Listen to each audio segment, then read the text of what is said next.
70 की उम्र में धाते मिला बेटे का खत, लेकिन आखिर में जो लिखा था, मां टूट गई। गांव का पुराना घर। गांव की कच्ची गलियों में एक घर ऐसा था जिसे देखकर हर कोई ठहर जाता। ईंटों से बना हुआ, ऊपर से पीला पड़ चुका चूना, दीवारों में दरारें, छत से लटकते पुराने खपरेल। आंगन में तुलसी का चौरा खा, जिसके पास हमेशा दिया जलता रहता। इस घर में अकेली रहती थी सावित्री देवी। उम्र अब 70 की हो चुकी थी। झुर्रियों से भरा चेहरा, सफेद होते बाल, कमर झुकी हुई, आंखों पर मोटा चश्मा। मगर उनकी आंखों की गहराई में अब भी एक चमक थी, उम्मीद की चमक। वो हर सुबह तुलसी को जल चढ़ाती, भगवान को भोग लगाती और फिर चारपाई पर बैठकर आंगन के दरवाजे की ओर देखने लगती, जैसे उन्हें यकीन हो कि कोई आएगा। पति की याद। उनके पति रामदयाल जी का देहांत बहुत पहले हो चुका था। किसान थे, मेहनत मजदूरी करके घर चलाते थे। खेत में पसीना बहाकर भी बेटे को पढ़ाने का जज्बा रखते थे। मरने से पहले अक्सर कहते थे, सावित्री, ये बेटा हमारा भाग्य बदलेगा। तू देखना, एक दिन बड़ा आदमी बनेगा। पति के जाने के बाद सावित्री देवी ने यह वचन दिल में बांध लिया कि बेटे को पढ़ाना है, उसे आगे बढ़ाना है। बेटे का बचपन। अमित उनका इकलौता बेटा था, मां के लिए दुनिया का सबसे बड़ा सहारा। छोटा था तो आंगन में खेलते खेलते मां के आंचल में आकर सो जाया करता। सावित्री देवी अक्सर याद करती, कितना प्यारा लगता था जब दौड़ते हुए कहता, मां मुझे भूख लगी है। मैं भागकर रोटी दे आती थी। और अब वही बेटा न जाने कहां है। गांव वालों के ताने। गांव वाले अक्सर कहते, अम्मा अब तो 20 साल हो गए, बेटा शहर में रच बस गया होगा, तू क्यों यूं रोज दरवाजे की ओर ताकती है। कुछ औरतें हंसते हुए कह देती, मां को छोड़कर चला गया और अब मां को उम्मीद है कि वो लौटेगा। सावित्री देवी बस मुस्कुरा देती, मां का बेटा कभी मां को भूल नहीं सकता, वो आएगा, एक दिन जरूर आएगा। त्योहारों की तन्हाई। हर साल जब होली आती, पूरा गांव रंगों में भीग जाता, मगर अम्मा का आंगन सूना रहता। दिवाली पर सबके घरों में दिए जलते, मगर उनके घर में बस तुलसी के पास एक छोटा सा दीपक। लोग पूछते, अम्मा इस बार भी बेटा नहीं आया? और अम्मा की आंखें भर आती, नहीं, मगर अगली बार जरूर आएगा। सालों का इंतजार। डाकिया जब भी गांव में आता, अम्मा की नजरें उसी पर टिक जाती। वो अक्सर हंसकर कहता, अम्मा आज भी चिट्ठी का इंतजार कर रही हो? अब तो लोग मोबाइल पर बातें करते हैं। अम्मा धीमी आवाज में कहती, मेरे अमित का कोई ना कोई संदेश जरूर आएगा। भगवान मेरे बेटे को भुला नहीं सकता। पड़ोस की लड़की। गांव की छोटी बच्ची राधा अक्सर अम्मा के पास आती। उसकी नन्ही आवाज अम्मा के दिल को सुकून देती। दादी आपका बेटा कब आएगा? अम्मा उसकी आंखों में देखकर मुस्कुरा देती, बहुत जल्द बिटिया, जब आएगा ना तो तुझे मिठाई खिलाएगा। राधा मासूमियत से हंसती थी, मैं तो रोज आपके बेटे से मिलने का सपना देखती हूं। 70 की उम्र का मोड़। साल दर साल गुजरते गए। सावित्री देवी बूढ़ी हो गई, शरीर कमजोर पड़ गया, मगर दिल की आग बुझी नहीं। और फिर उस दिन डाकिया आया। उसके हाथ में एक पुराना धूल से सना लिफाफा था। अम्मा आपके नाम खत आया है। सावित्री देवी का दिल जोर जोर से धड़कने लगा। हाथ कांपते हुए उन्होंने लिफाफा लिया। आंखों से आंसू बह निकले। लिफाफे पर साफ लिखा था, आपका बेटा अमित। 20 साल बाद बेटे का खत आया था। बेटे का खत और छुपा हुआ सच। कांपते हाथों में खत। सावित्री देवी ने कांपते हाथों से लिफाफा खोला। लिफाफा पुराना था, कागज पर धब्बे थे, जैसे बहुत दिनों से कहीं दबा पड़ा हो। उन्होंने चश्मा ठीक किया और धीरे धीरे पढ़ना शुरू किया। खत की पहली पंक्ति ने ही उनके सीने में हलचल मचा दी। प्रिय मां, बहुत साल बीत गए आपको लिखे हुए। न जाने आप मुझसे नाराज होंगी या नहीं, मगर आज मैं अपनी चुप्पी तोड़ रहा हूं। उनकी आंखें भर आई। देखा, मेरा अमित मुझे भूला नहीं, मेरा बेटा मुझे याद करता है। खत की शुरुआत। मां, जब मैं गांव से शहर आया था तो मन में सपनों की एक पूरी दुनिया थी। सोचा था जल्दी ही नौकरी मिल जाएगी, पैसा कमाऊंगा और आपको अपने पास बुला लूंगा। मगर शहर का सच बहुत अलग निकला। यहां रिश्तों की गर्माहट नहीं, बस भीड़ थी। मैं छोटे छोटे काम करता, कभी भूखा सोता, कभी स्टेशन पर रात गुजारता। माँ, कई बार मैं आपकी चिट्ठी लिखना चाहता था, मगर सोचता पहले कुछ हासिल कर लूं, फिर आपको गर्व से लिखूंगा। अम्मा के आंसू टपकते रहे। अरे पगले, माँ को क्या तेरी तरक्की चाहिए थी, बस तू चाहिए था। बेटा आगे लिखता है, माँ, धीरे धीरे मेरी मेहनत रंग लाई। मुझे नौकरी मिली, छोटी थी मगर गुजारे लायक। फिर प्रमोशन मिला। और माँ, हाँ माँ, ये बात मैं आपको बताना चाहता था मगर हिम्मत नहीं हुई। डर था कि आप नाराज हो जाएंगी। अम्मा का दिल धड़क उठा।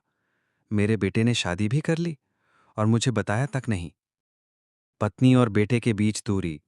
खत आगे कहता था, माँ, मेरी पत्नी शहर की पढ़ी लिखी लड़की थी। शुरू में सब ठीक था, मगर जब मैंने कहा कि अब मैं माँ को अपने पास बुलाना चाहता हूँ, तो उसने साफ मना कर दिया। उसने कहा, अगर तुम्हारी माँ इस घर में आएंगी तो मैं यहाँ नहीं रहूंगी। माँ, उस वक्त मैं डर गया। मैंने पत्नी को चुना, आपको नहीं। शायद यही मेरी सबसे बड़ी गलती थी। सावित्री देवी का दिल जैसे टूटकर बिखर गया। उन्होंने कांपते होठों से बुदबुदाया, बेटा, तूने अपनी माँ से मुंह मोड़ लिया। खत का गुनाहनामा। माँ, वक्त बीतता गया, मेरे बच्चे भी हुए, मगर माँ, मैं उन्हें कभी आपके बारे में खुलकर नहीं बता पाया। उनकी माँ नहीं चाहती थी कि मैं आपका जिक्र करूं। कई बार दिल करता था कि सब छोड़कर गांव आ जाऊं, मगर हिम्मत नहीं हुई। मेरा मन हर दिन अपराध बोध में जीता रहा। माँ की प्रतिक्रिया। अम्मा खत पढ़ते पढ़ते रो पड़ी। उनके चेहरे पर गुस्सा नहीं, बल्कि अजीब सी पीड़ा थी। बेटा, तूने मुझे दुनिया से छपा दिया, अपनी माँ को बोझ समझा। उनके हाथ कांप रहे थे, मगर उन्होंने खत पढ़ना जारी रखा। खत का आखिरी सच। माँ, अब ये खत इसीलिए लिख रहा हूं क्योंकि शायद ज्यादा वक्त नहीं है। मैं बहुत बीमार हूं। डॉक्टर ने कह दिया है कि मेरे दिन गिने चुने हैं। मैंने सोचा मरने से पहले अपने गुनाह का बोझ हल्का कर दूं। माँ, मैं आपके आंचल का दूध नहीं चुका सका। आपकी मेहनत, आपके बलिदान सब व्यर्थ कर दिए। अगर हो सके तो मुझे माफ कर देना। आपका गुनहगार बेटा, अमित। माँ का टूटना। खत का आखिरी शब्द पढ़ते ही सावित्री देवी बुरी तरह से सक उठीं। उनकी आंखें शून्य में टिक गईं। ओ भगवान, मेरा बेटा तो जिंदा भी नहीं रहा और उसने जाते जाते बस इतना दिया, पछतावा। उन्होंने खत सीने से लगाया और बेतहाशा रोने लगीं। गांव का माहौल। खबर पूरे गांव में फैल गई। लोग अम्मा के घर दौड़े आए। किसी ने कहा, बेचारी अम्मा, जिंदगी भर बेटे का इंतजार किया और अब ये खबर मिली। कुछ ने ताना भी मारा।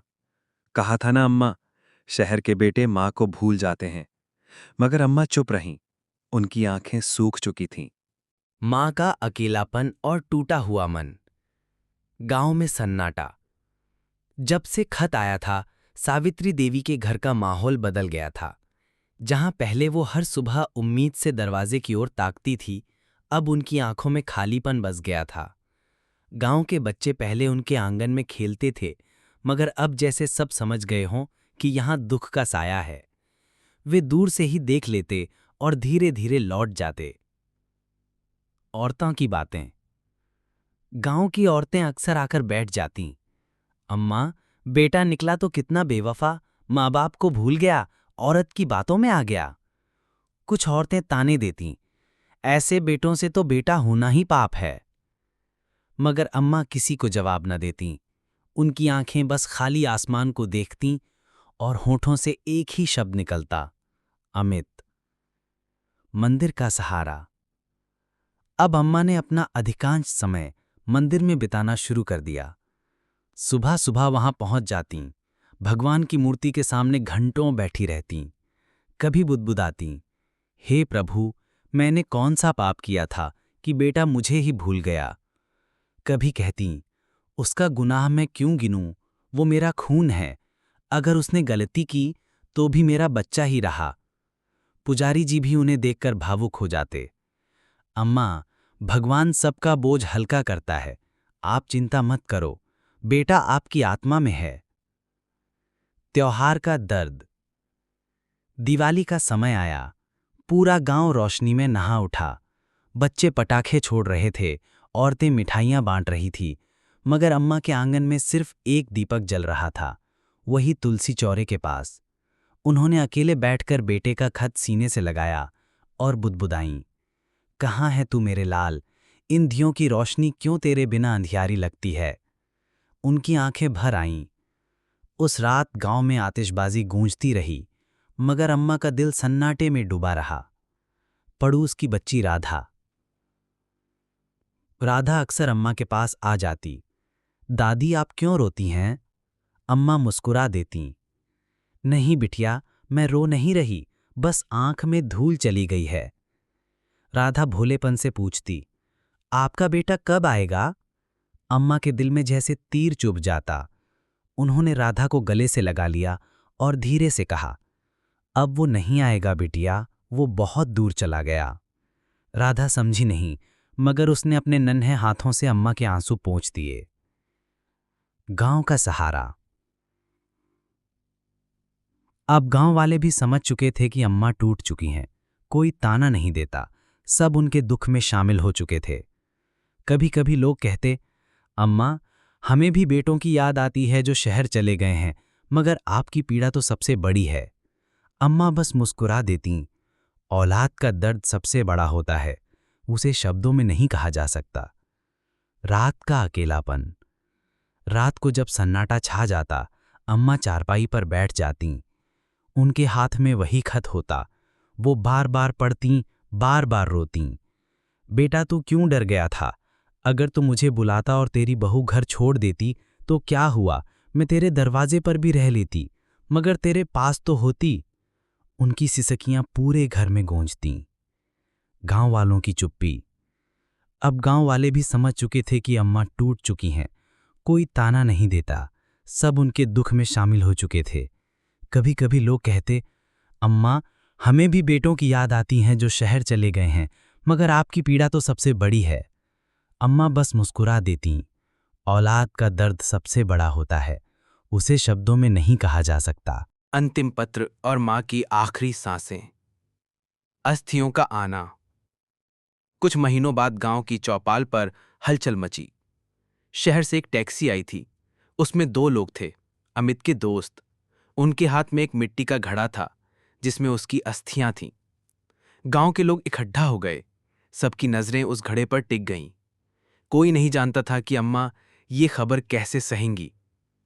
दोनों दोस्त सीधे सावित्री देवी के घर पहुंचे।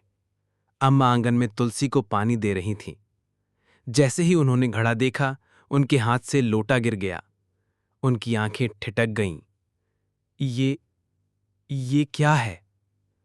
दोस्त ने गहरी सांस लेकर कहा, अम्मा, ये अमित की अस्थियां हैं। उसने मरने से पहले कहा था कि इन्हें अपनी मां की गोद में पहुंचाना। मां की चीख। अम्मा के होंठ कांप उठे। उन्होंने घड़े को सीने से लगा लिया और जमीन पर गिर पड़ी। नहीं, नहीं, ये मेरा अमित नहीं हो सकता। वो कैसे मुझे छोड़कर चला गया? पूरा गांव उनकी चीख सुनकर रो पड़ा। बच्चे सिसक रहे थे, औरतें आंगन में खड़ी आंसू पोंछ रही थीं, मगर कोई अम्मा के पास जाकर कुछ कहने की हिम्मत नहीं जुटा पा रहा था। बेटे का आखिरी पत्र। दोस्तों ने अम्मा को एक और चीज दी। वो था एक छोटा सा लिफाफा। अम्मा, अमित ने मौत से कुछ दिन पहले ये खत लिखा था। कहा था कि इसे सिर्फ आपको देना। अम्मा ने कांपते हाथों से खत खोला। उसमें लिखा था, मां, मैंने जिंदगी भर आपको याद किया, मगर हिम्मत नहीं जुटा पाया कि लौटकर आपके चरण छू सकूं। मैं डरता रहा कि मेरी वजह से आपको समाज के ताने सुनने पड़ेंगे। मां, मैं गुनहगार हूं। अगर मेरी राख भी आपको छू ले तो समझ लेना कि मैं आपके चरणों में लौट आया। आपकी कोख का कर्ज मैं चुका ना सका। माफ कर देना मां। अम्मा की आंखों से आंसू बह निकले। उन्होंने घड़े को चूमा और कहा, बेटा, तू देर से आया, पर आया तो सही। तेरी मां तुझे माफ करती है। गांव का शोक। गांव में शोक का माहौल छा गया। लोगों ने तय किया कि अमित की अस्थियां गांव के गंगा तट पर प्रवाहित की जाएंगी। पूरा गांव वहां इकट्ठा हुआ। अम्मा ने अपने कांपते हाथों से घड़े को उठाया। देख बेटा, ये वही गंगा है जिसमें तू बचपन में नहाता था। आज तेरी अस्थियां इसमें मिल जाएंगी। उन्होंने अस्थियां गंगा में बहा दीं। पानी की लहरें उन्हें अपने साथ ले गईं। अम्मा की आंखें गंगा की धार के साथ बहती रहीं। मां का अकेलापन। उस दिन के बाद अम्मा और शांत हो गईं। अब वो ज्यादा बोलती नहीं थीं, सिर्फ मंदिर जातीं, तुलसी को पानी देतीं और बेटे का खत अपने पास रखतीं। कभी कभी गांव की राधा उनके पास आकर पूछती, दादी, अब आपका बेटा वापस नहीं आएगा? अम्मा उसे गोद में बिठाकर कहती, नहीं बिटिया, अब वो आसमान में तारा बन गया है। जब जब रात में चमकेगा, समझना वो मुझे देख रहा है। आखिरी दिन। एक रात अम्मा तुलसी के चौरे के पास बैठी थीं। उन्होंने बेटे का खत हाथ में लिया और आसमान की ओर देखा। आंखों में आंसू थे, होठों पर मुस्कान। धीरे से बोली, अमित, अब तेरी माँ भी आ रही है, वहां मेरा इंतजार करना। सुबह जब गांव वाले पहुंचे तो देखा अम्मा चारपाई पर शांत लेटी थीं। उनके चेहरे पर सुकून था, जैसे बरसों का इंतजार अब पूरा हो गया हो। उनकी मुट्ठी में बेटे का आखिरी खत कसकर पकड़ा हुआ था। गांव की सीख। गांव वाले रो पड़े। सबने महसूस किया कि औलाद के लिए माँ का दिल कितना बड़ा होता है। भले बेटा दूर चला जाए, पर माँ आखिरी सांस तक उसका इंतजार करती है। गांव की औरतें बच्चों से कहने लगीं कि बेटा, माँ बाप को कभी मत भूलना, वरना पछताना पड़ेगा, जैसे अमित ने पछताया। उपसंहार। सावित्री देवी का घर अब सुनसान हो गया, मगर तुलसी चौरे के पास हर शाम कोई ना कोई दीपक जलाता है। गांव वाले कहते हैं, ये अम्मा की आत्मा का दिया है, जो हमें याद दिलाता है कि माँ सबसे अनमोल होती है।